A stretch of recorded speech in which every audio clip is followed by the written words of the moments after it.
Who approved these naughties adverts? From mobile phones to game consoles, alcohol to instant noodles, these are the adverts which captivated and traumatised an entire generation during the noughties. And no, we're not including the Frosties kid. They're gonna taste great. They're gonna taste great. I can hear the sound of Frosties hitting me. These are the adverts that had the whole schoolyard in a death grip tighter than the high score on Nokia's Snake. And the taglines and catchy bits from these adverts spawned memes before we even knew what memes were. I've counted down 5 of the most generation-defining, viscerally unpleasant naughties adverts.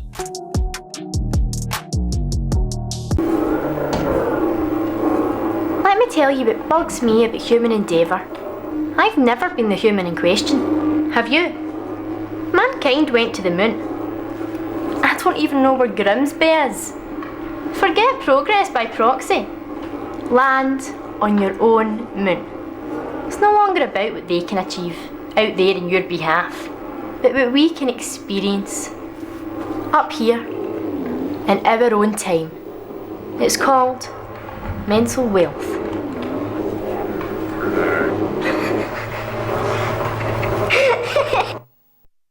So yes, I can hear you all saying it before you even start. It was in 1999, but it got played into the 2000s, so we're having it. The PlayStation alien girl gives off a kind of sterile laboratory observation vibe, which was really unpleasant, and it makes a lot of sense because the director of the advert was the same director who directed a lot of Aphex twin videos.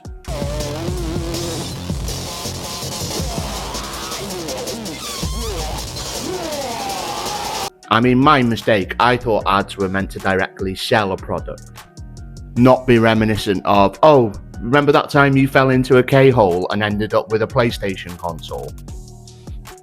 Moving on to number 4. Nice sandwich, dear. Yes, it's lovely. I do love Kate. It's just those sandwiches. I need something filthy, you know, like a kebab, but harder. Dan, you ever heard of pot noodle? Excuse me, do you do pot noodle? Pot noodle. Pot noodle. Do you do pot noodle? Round the back in 2 minutes. That felt so wrong and yet it felt so right. Pot noodle, the slag of all snacks. Now this very obviously got banned, and it was one of the first adverts that really saw success using controversy as an advertising tactic. Pot Noodle would go on to do similar things, to generate similar controversy with other adverts, but this was the OG, this was the one that started it all. And you've got to kind of wonder if in their advertising agency there wasn't some kind of Peter Sutcliffe character who just insisted on making every advert suggestion about sex workers. So we've got an advert for diarrhea tablets here. What do you think we should do within the advert? Hey up, why don't we show sex workers taking them? This is the 5th time you've suggested that, and we're not going with it. Number 3 is one that I have to say on a personal level absolutely terrified me.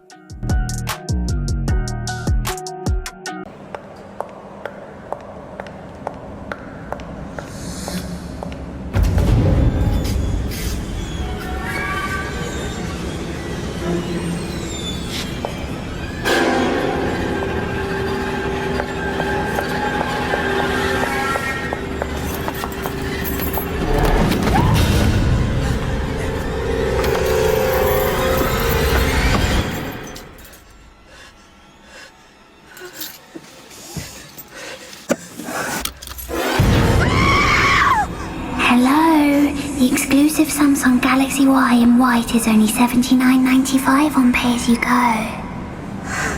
Phones for you. Missing our deals will haunt you.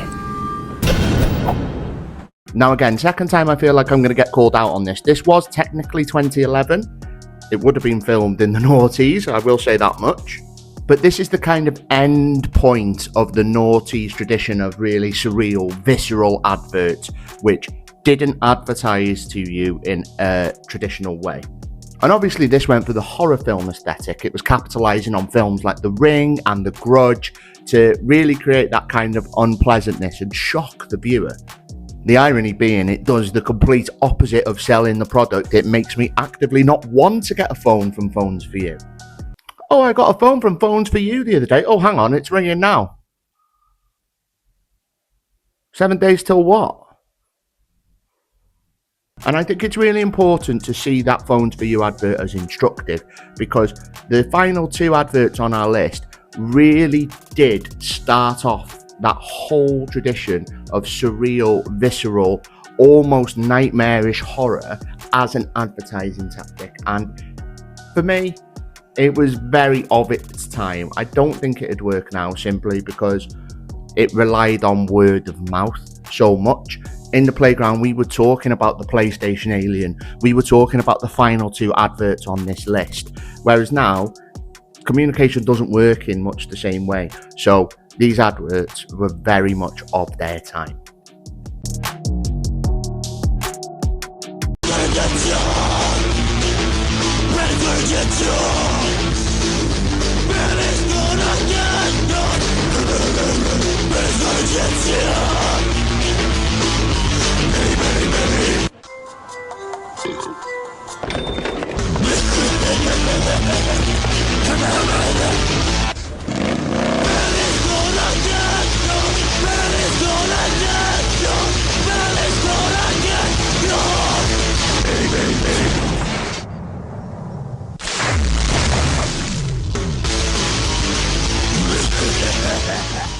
Now, this was a huge campaign that Reebok launched, and it was kind of their attempt to challenge Adidas and Nike in their advertising strategy, because their advertising strategy relied very much on perfection, on athletic prowess being what they were projecting in order to sell their merchandise, right? Reebok went with something different, and they went with this kind of really gritty, visceral take on it, which kind of subverted what you would expect from a traditional advert and added this really almost cartoonishly nightmare element to it. What I want to know is how much cocaine the person who suggested this was on, because it was clearly a lot. Because can you picture that ad meeting? So what are we going to do for the new ad campaign? We want something which is going to challenge the dominance of all these big brands and the athletic perfection which they seek to project to the public. Well, my idea, right, I get behind this because it's an amazing idea, is we have someone in our merchandise running down the street and he's being chased by a massive, huge cartoon belly, and we'll set it all to really intense metal music. I mean, what other response would that have got in the room other than... Oh, I sold it? I sold the idea? Yes. Oh my god, thank you! You're welcome. Thank you, you're welcome. So let's move on to the final one. The GOAT. The one which, if we're going to be honest with each other, still gives me nightmares to this very day.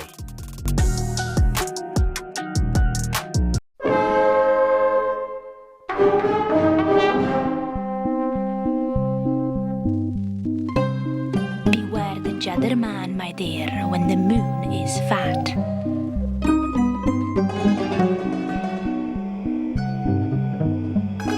Sharp of tongue and spindle-limbed he is, and cunning.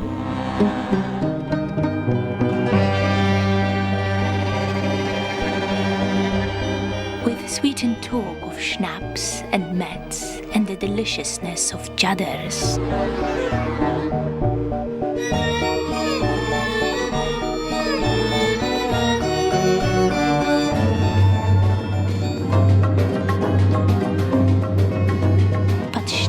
Sweet as teeth, my love, and sharpened ones at that.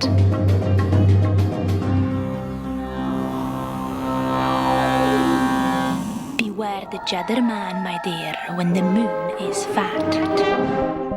Now, the whole logic behind this is that people of their target demographic, which was the 18 to 24 range, would, in their buying behaviour, generally go for a more dangerous product over a safe one. So they wanted to project a product which seemed uneasy, uncertain, unsafe, dangerous.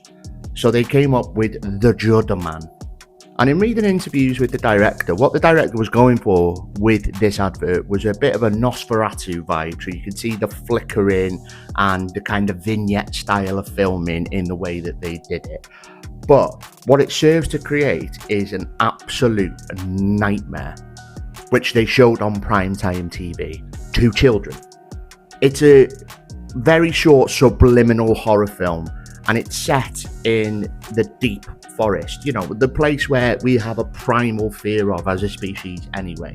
It plays on the inherent darkness within our subconscious, which is why it is so unbelievably horrifying and traumatizing. And if you really want to add an extra layer of horrendous creepiness to it, then all you have to think is that is probably how Jimmy Savile moved around Stoke Mandeville Hospital in a very similar way to how the Judderman is operating in that advert. It is by far one of the most horrifying things I've ever seen.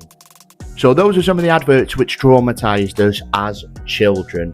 Now, we could probably do some more. We could probably make room for the Frosties kid. And I could tell you the real story, not the one we all heard when we were children. But let me know what you like in the comments. Give it a like, give me a subscribe. It really helps out, and I really appreciate every one of you who watched the video. And I'll see you on the next one. Thanks a lot.